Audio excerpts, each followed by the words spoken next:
Eagles suffering their first loss of the season here at MetLife Stadium against the Jets. First time they've lost against the Jets, but that's irrelevant at this point. The more relevant thing, them being held scoreless in the second half, similar to what they did to the Rams last week, as well as them giving up 4 turnovers. So let's dive into the stats and look at some things and analyze what went wrong. What's up, it's your boy Centron coming back at you with another analysis video. And I kid you not, that's the real name. And we're reacting, unfortunately, today to a loss. The New York Jets beat the Philadelphia Eagles despite their injuries. Injuries the Eagles incurred during the rest of this match, and as well as coming into this one with. But let's look at what went wrong. But first, just the assessment. You can't have 4 turnovers. And this is similar, like a lot of people said, mirroring the Washington game last year. We were further along, having 8 wins and then suffering our first loss at that point. But a mirror matchup and, an opponent that we should have beat. It's just, I chalk it up to the players, one, not taking care of the football. You got to put Jalen in there. You got to put Dallas Goedert in there, Swift in there. And then, the coaching, the game plan. I didn't believe in it at all. And we thought we were something that we were not. And it really caught up to us in this match. But first of all, let's look at the Jets side. Zach Wilson, anytime you hold a quarterback to these numbers, 19 of 33, I want to say that's maybe a little bit over half, maybe around 60% or so, but 186 yards, no interceptions, no mistakes from his side, but no touchdown as well. You got to say that, that's going to be a winning game plan. And outside of the touchdown they scored on the ground, which we let them score, for the sake of time, they didn't really dominate in any phase. I'd say, they said it was a loss for all 3 phases. Nope, it was special teams and offense. Defense did their freaking jobs superbly. We'll dive into the individuals later, but, as well as the coach. But you got to give us credit on that front. But Zach Wilson, it's funny. They did what we should have done with Hurts. Protect him in this game. Protect him from himself and from the coaching staff. But they put him in a position to succeed. He maybe had a couple risky throws, but overall, he didn't do anything to hang them out to dry, to put them in a bad position. They managed him, and it's one thing that they don't really believe in doing when it hurts, especially in games like this. We saw their 2 starting cornerbacks out for the game, and our eyes got wide, and you're like, okay, we're gonna throw the ball all over the yard. Like I said, we'll get into that later, but that's just the wrong mentality to have against the weakness of this team. We played to their strength. But Breece Hall, he had a long of 9. And I don't even know if that was on a touchdown run, but, we held him in check expertly. And he even said, I think we had some, 6-1 fronts or, maybe 5-2 fronts that held him in check. I think he said 6-1. But, yeah, we made sure that he wasn't the one that beat us. The longest, run of the day was a receiver on a little trick-ration play, 18 yards. And that's it. Zach Wilson had a couple key scrambles, but that's it. We sacked him 5 times, and we were, to get him off the field. Dalvin Cook wasn't effective either, 3 for 12. So, and Mike Carter 5. But yeah, it was a team effort. The linebackers played well in the rotation. You'll see how, maybe film later and see who was more effective. But I didn't really have a problem with them. Even, Zach Cunningham played good in coverage against tight end on one play. Garrett Wilson 8 for 90. He was in and out of the lineup. That turf, they got to change that turf there. I believe it contributed to his injuries. I don't think it contributed to Lane's, but maybe several other players as well. Guys in their footing. I think for one of their guys, I think it was Garrett Wilson. His foot got stuck in the turf, and then his body went one way, his lower body went the other, and he came up lame. For all the talk of the tush push, their turf, MetLife Stadium, but the Giants and the Jets play there, injures more players than anybody else. So they need to evaluate that and get that shit out of there for the next season. It's ridiculous. They put down new turf and it's still a fucking problem. Aaron Rodgers. So, I mean, hey, that's on y'all. We only have to play there, well, this year twice. But once, every season, barring we don't have the Jets on the schedule, hey, whatever. I mean, but, it's funny when your own players don't even want to play there. I'm not saying the Jets, but I know the Giants don't.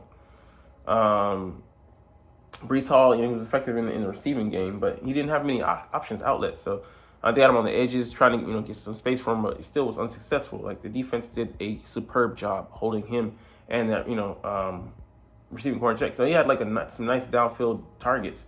Yeah, he drew some PIs and defensive holding calls. By the way, I think Josh Jobe, I think that might have been it. But other than that, I mean, like, we held him in check. You hold him for these numbers, he's like more than he's about half, a little bit under half of his receiving yards. We'll take that. Conklin was held in check, not really that effective. He had a couple catches downfield, I think maybe for first downs, maybe 2 out of the 3 receptions. But that one he made on the sidelines, and then Zach Gunningham hugs him, makes sure he doesn't get any further progress, and he's short of 6. Excellent. And we get off the field, it's on 3rd down. Have no qualms with that. Alan Lazard, not really a factor as well. And then he had a dirty play where he comes across, and it's a legal play. I'm going to call it dirty because, it's, they've taken that part out of the game, and that's why I drew a flag. But I hate how it's just an innocent 15-yarder for them. But moving forward, it took Reed Blankenship out the game. We had several guys go down, and he was one of them. And his availability moving forward is going to be affected. Whereas he gets, Lazard to find in the mail, maybe, a couple, 5 figures that he can pay, his $40 million 4-year contract, and that's it. It's a slap on the wrist. You pay that price every time. You would, you weigh the balance. Which one is better? And not saying he didn't intentionally do it, but just, him putting our player in that position, him being hurt, I believe the results should speak more. Player comes up injured. Yeah, you should suffer a better penalty than just a 15-yard flag that you can shake off. Don't really know the rest of these guys, to be honest. McCole Harmon, he had 2 targets, but I think Zach maybe overthrew him on one, and that was when Garrett came out of the game. So yeah, I mean, like, it's just talk about their defensive players. C.J. Mosley hustling to the ball. He punched that ball out of Swift's hand. He was active. Their front 7 makes a difference, man. They were putting pressure on Hurts, and I don't know if it was the number of step drops we called, but we have to they're bearing their teeth down on us. Better balance in the game. We'll get to it later, but I believe it's 47 pass plays against like a dozen rush plays, which is ridiculous given the weakness of that defense. Tony Adams, interception. Bad throw by Hurts. Great play by him. Bryce Hall, he had the pick. I'm forgetting. But, 2 of these were, freak ones. This one shouldn't have happened, but, it did. And then, I don't know what. I mean, I forget, about this other one. But, they didn't really. I mean, they were short-staffed. They had 4 of the top 6 corners out, and guys off the practice squad in there. But it kind of really doesn't matter when you have that synergy. No missing guys, I think, in the front 7. So they were able to play in tandem, and them not giving us a lot of time when they were given, were able to get there quickly. The guys were able to hold up. When they weren't, they were able to burn the guys, but. I would say more times than not, they got some pressure on Hurts and forced him to roll out of the pocket, and that's our pass, protection not holding up for whatever reason. But you gotta, adjust shorter throws. And it's something I've harped on earlier. Us not being content with settling for the short game when the game dictates that, when the defense dictates that. We want to get the explosives. Do that, but also focus on all 3 levels of the defense: the short, the intermediate, and the long game, not just either or, and or not just 2 out of 3. All right, let's see. I think they got Bryce Huff he had basically 2 sacks. Quentin Jefferson, the other guy, Quentin Williams, we took him out, the game. He got his pressures probably, but we played right into their hands defensively what they wanted to do. Um, they were allowing coming into this game 4.5 a pop on the ground, and the 27th overall rush defense. We did not stick it to them. The run gets it's been, and that's what makes me think it's not Brian Johnson, but it's symptomatic of the head coach. We get stopped on a couple plays, and then we completely, or for the most part, abandon the run. I don't think we went back to the run game until like the second half after we got stopped in the first half, and it's ridiculous. I'm sick and tired of it. I'm sick and tired of it being thematic. Oh well, like, oh man, the run game's not hitting.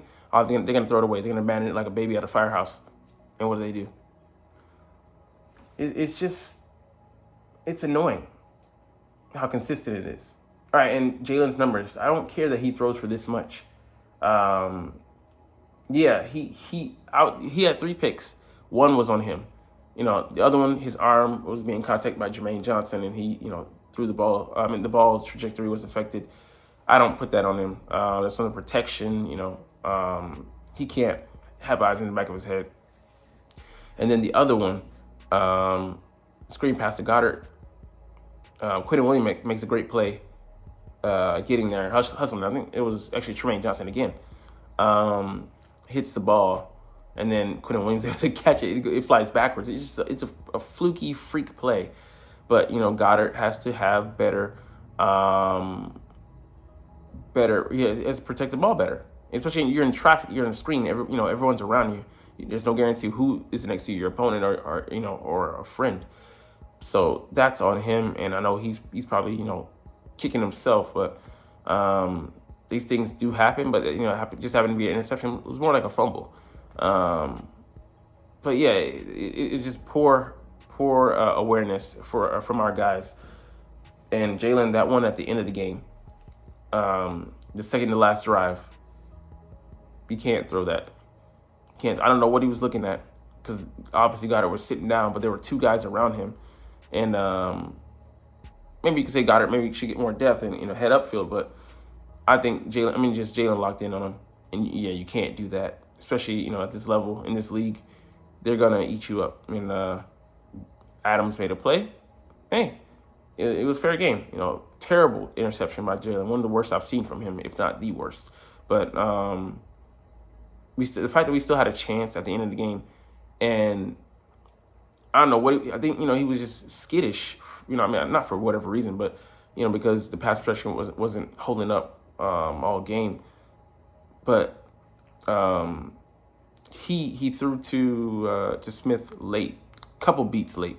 Like, you got to have the ball out there when he's starting to get open. You got to throw that ball. If it's an interception, then I live with that. Him throwing it late and then hoping for a wish and a prayer.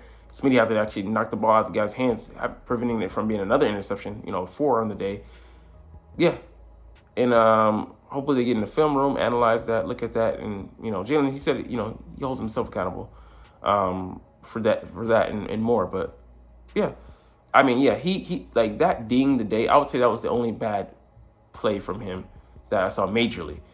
The other ones, he actually helped our line out, getting out of the pressures, getting out of the grass. Guys had a hand on him, and he shakes them off. He stiff arms guys on the first drive, and he's throwing the ball to AJ on the sideline. Great, but that was hero ball at the end, and we can't have that. Shades of Carson Wentz, sorry. And we got to be a hell of a lot better. And this was a not low pressure game, but like an opponent we should have beaten.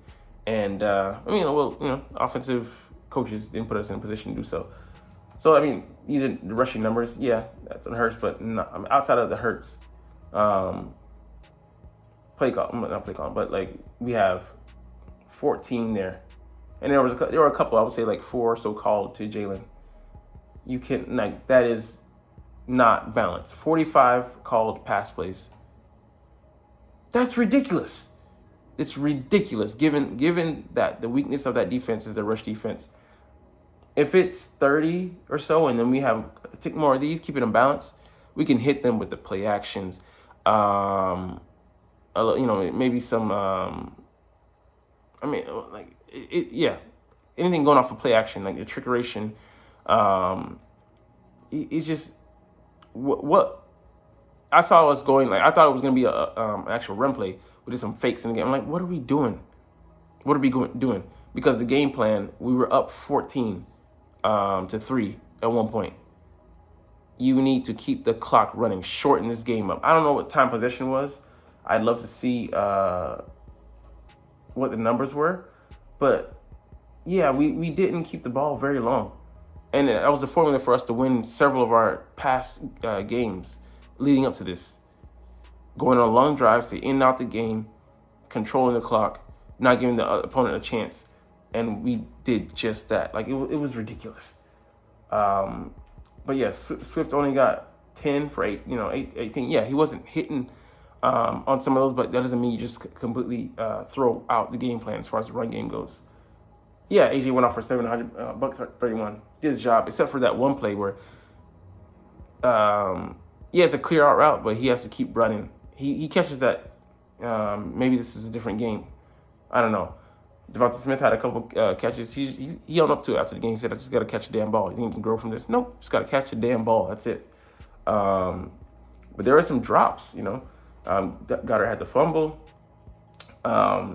This guy, he caught the ball and then he fumbled. So, I mean, just awareness of space. CJ Mosley, he's the one who punched it out. Just terrible. And it's funny, like, there were shades of this, it's a bad moon rising, of course, when Lane goes out. We'll get to that in a second, but we passed to him like 2 or 3 times on the first drive, and I'm like, I get it, but let's not forget the run game. And when we designed, I feel like when we cooked up plays, when we designed plays, running plays, wasn't just even if it's not typical staples that we can run, cook up something so that we can get going. Like it could be a counter, it could be an inside zone, outside zone. You can't just depend on just physicality, because they're a physical team as well. And they're taking to Mahomes, they could take it to the the Bills. I mean, Dak didn't have a bad game, but he's had the best rating out of all the quarterbacks on the list, and that should say something.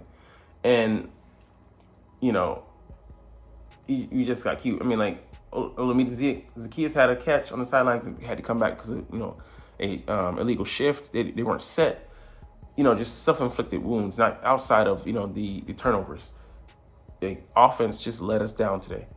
They really did. But I would say the game plan, not having a balanced attack, not running the ball, was ridiculous. And Lane Johnson, when he went out, it's just our record with and without him is stark. Go look up the numbers.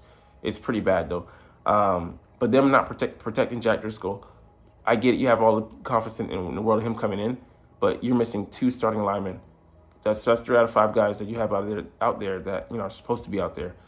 But and after that, they were able to get a lot of pressure on that side. You have to adapt. Like some people were saying in the comments, double tight end sets, chipping with the running back, giving us more time. And like I said, settling for some of that underneath stuff if we have to. And then trying to hit, things big, these explosive plays. But like I said, our eyes got wide when we saw that starting 2 corners were going to be out. We decided, we're going to go full throttle, like Patrick Mahomes and with the passing attack. Even this year, Patrick Mahomes, it ain't Patrick Mahomes with the guys he has, It's just ridiculous, man. Reed Blankenship, being out. James Bradbury had a pretty good game. Josh Jobe, he was up and down at times, but I would say I would give him a solid grade. Hassan Reddick went off, man. Defense tried as much as they could to keep us in this game. I have no complaints on defense. We get some stuff. Kobe Dean actually didn't look half bad coming back. Nicholas Morrow looked solid. Zach Cunningham, looked pretty solid. Terrell Edmonds didn't even make a lot of mistakes. It's giving an opponent. I get it. Fletcher Cox, up the middle, great. But this tells you that these guys had the same number of tackles as Fletcher Cox. It tells you that something went wrong in this game. Bradley Roby going out, shoulder injury. We're just patchwork. At one point, we're missing 4 guys, including the slot guy. Only Bradbury was out there of the original guys. We had Josh Jobe, who was in for Darius Slay. We had Mekhi Gartner, who's our practice squad guy, come in, and he was in for Reed, I think, and Terrell Edmonds is out there in place of Justin Evans, and I don't know who's out there for Bradley Roby. It might have been Mario Goodrich. But yeah, next week, if we're not going to be completely healthy, like, it's going to be a problem. We have to trade for a safety now. We need help back there. Sidney Brown, we don't know where he's at health-wise. If he comes back next week, he can maybe be in the slot. But he's missed 3 weeks, and that's just wild. We don't have the numbers anymore.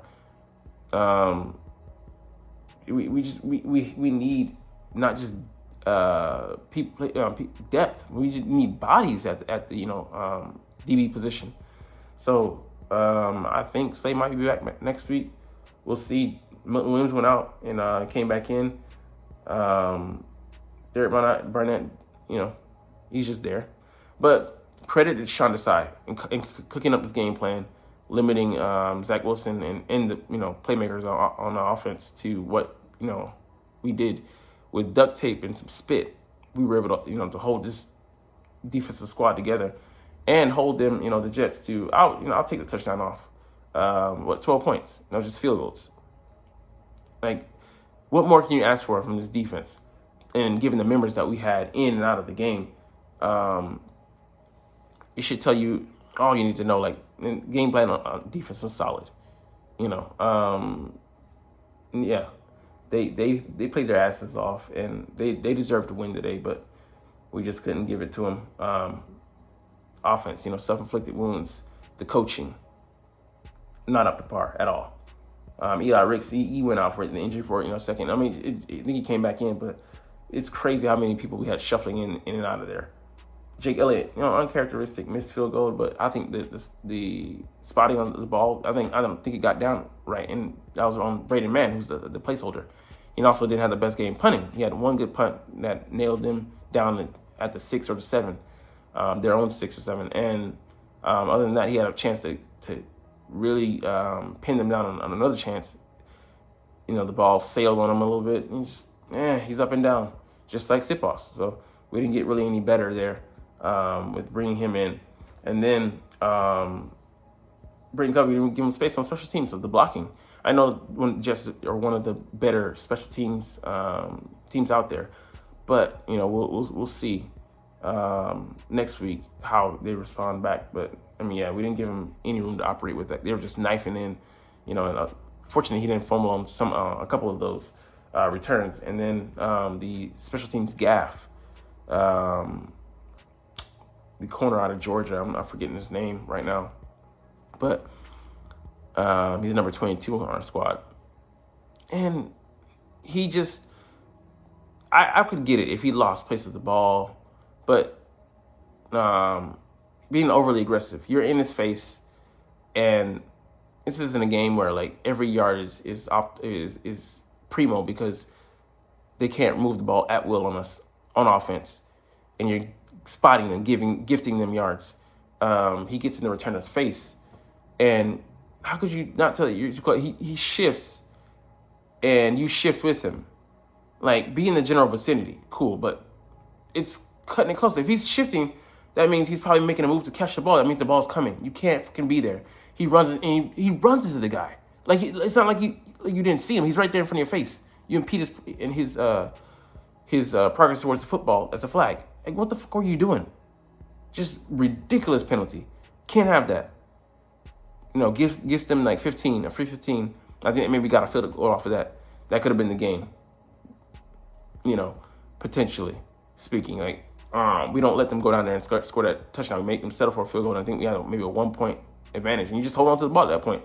And critical downs and distance. Like, we don't, at the end of the game, like, we hadn't done the whole game. So, I was like, it doesn't make sense for us to switch strategies at this point, because we're just being stubborn and bullheaded about it. But you don't run out the clock. You're throwing it.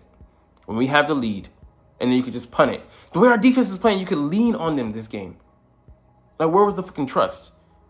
You want to play it safe. You get down to the red zone and you play for field goals, but you play for the game when we don't need to, when we could just run the clock out.